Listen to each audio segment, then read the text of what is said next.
Halo guys, Assalamualaikum warahmatullahi wabarakatuh. Selamat pagi, balik lagi di channel aku, Silvilia. Ya guys, pada pagi hari ini kita akan sama-sama belajar yang mana materinya adalah perdarahan pada kehamilan di usia muda. Kalian harus tonton video ini sampai habis, jangan lupa like, komen, subscribe, dan share ke seluruh sosial media kalian ya.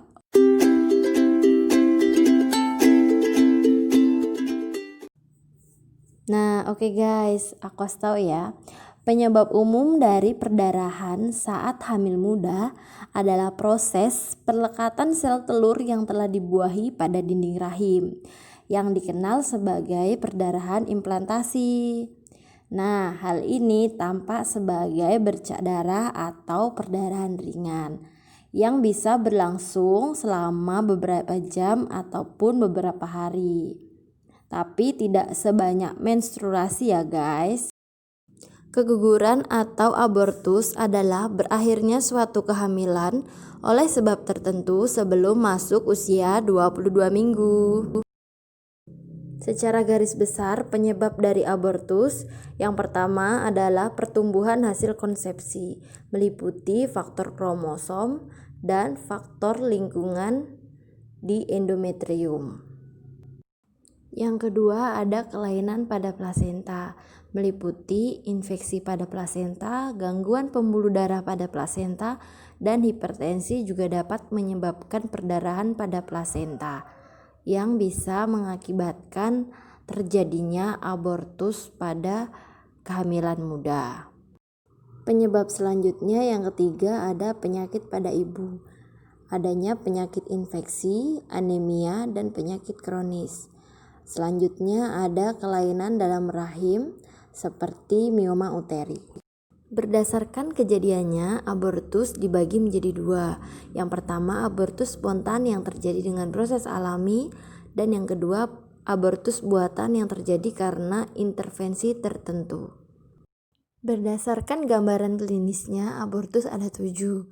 Yang pertama, abortus iminen, abortus insipient, abortus incomplete, abortus komplit, missed abortion, abortus habitualis, dan yang terakhir ada abortus infeksius. Patofisiologi. Pada mulanya terjadi perdarahan dalam desi2 basalis, diikuti nekrosis jaringan di sekitarnya. Kemudian, sebagian atau seluruh hasil konsepsi akan terlepas. Nah, karena dianggap benda asing, maka selanjutnya uterus berkontraksi untuk mengeluarkannya. Untuk menegakkan dasar diagnosis, kita memerlukan beberapa kriteria antara lain terlambat datang haid, terjadinya perdarahan, adanya nyeri perut, dapat diikuti pengeluaran hasil konsepsi, dan TP-nya bisa positif atau negatif. Pemeriksaan fisik tergantung dari jumlah perdarahannya, yaitu pemeriksaan fisik fundus uteri untuk mengetahui tinggi dan besarnya sesuai usia kehamilan atau tidak. Kemudian dilakukan pemeriksaan dalam untuk melihat serviknya terbuka atau tertutup. Nah, jika terbuka, dapat teraba ketuban dan hasil konsepsi dalam kavum uteri. Selanjutnya, melihat besarnya uterus sudah mengecil. Terus, konsistensinya sudah menjadi lunak. Abortus iminen adalah terjadinya perdarahan bercak yang menunjukkan adanya ancaman pada suatu kehamilan. Biasanya dalam kondisi ini, kehamilan masih bisa untuk dipertahankan. Lanjut, gejala dari abortus iminen adalah terlambatnya haid, terdapat perdarahan yang disertai perut mulas, biasanya besarnya rahim sama dengan usia kehamilan, dilakukan VT terjadi perdarahan pada kanalis cervicalis dan masih tertutup. Terus dilakukan pemeriksaan tes kehamilan, hasilnya juga masih positif. Penanganan jika tidak gawat darurat, yang pertama bisa tirak baring, kurangi aktivitas fisik, dan kurangi hubungan seksual.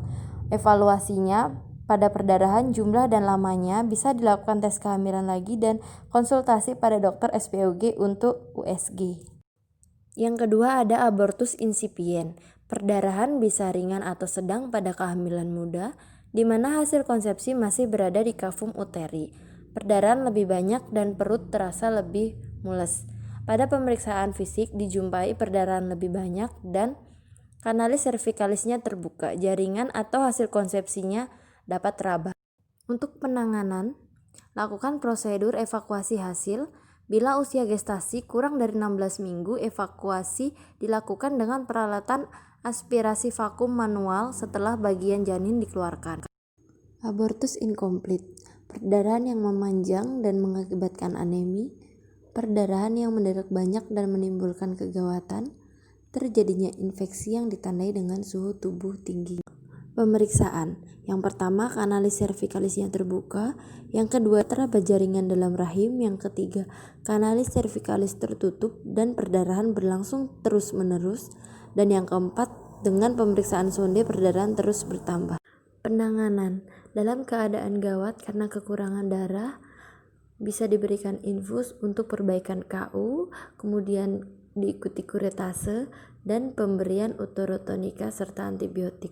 Abortus komplit adalah seluruh hasil konsepsi sudah keluar, tidak memerlukan tindakan. Gambaran klinisnya, uterus mengecil, perdarahan sedikit, kanalis servikalis menutup. Pengobatan dengan uterotonika.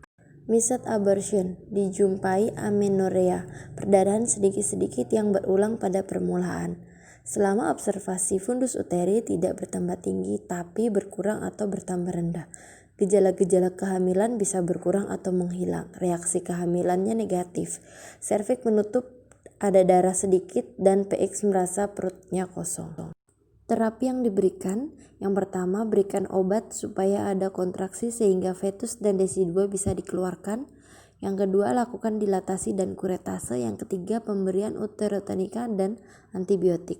Abortus habitualis biasanya terjadi pada yang pertama, kelainan dari ovum dan sperma akan menghasilkan pembuahan yang patologis, kelainan-kelainan pada ibu, keadaan gizi ibu hamil yang kurang, dan kelainan anatomis dari uterus, serviks incomplete. Abortus infeksius, infeksius disertai infeksi pada genitalia. Abortus septik disertai infeksi berat dengan penyebaran kuman atau toksin ke dalam peredaran darah atau peritoneum. Sering dijumpai pada abortus incomplete dan abortus criminalis. Diagnosis. Adanya gejala dan tanda abortus.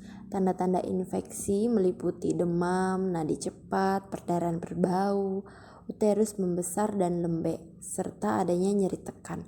Abortus septik kelihatan sakit berat, panas tinggi, menggigil, nadi kecil dan cepat, tekanan darah turun sampai syok. Diperlukan observasi dan perforasi. Terapi yang diberikan, yang pertama berikan cairan infus untuk perbaikan KU, berikan antibiotik, lakukan kuretase. Tindakan operatif meliputi jenis komplikasi dan banyaknya perdarahan yang keluar. Ya guys, itu tadi materi kebidanan yang sudah kita bahas, yaitu tentang perdarahan pada kehamilan di usia muda. Terima kasih sudah menonton video ini, semoga bermanfaat buat kalian semua. Jika kalian suka sama video ini, jangan lupa like, komen, subscribe, dan share ke seluruh sosial media kalian. Sekian dari aku, wassalamualaikum warahmatullahi wabarakatuh, bye bye.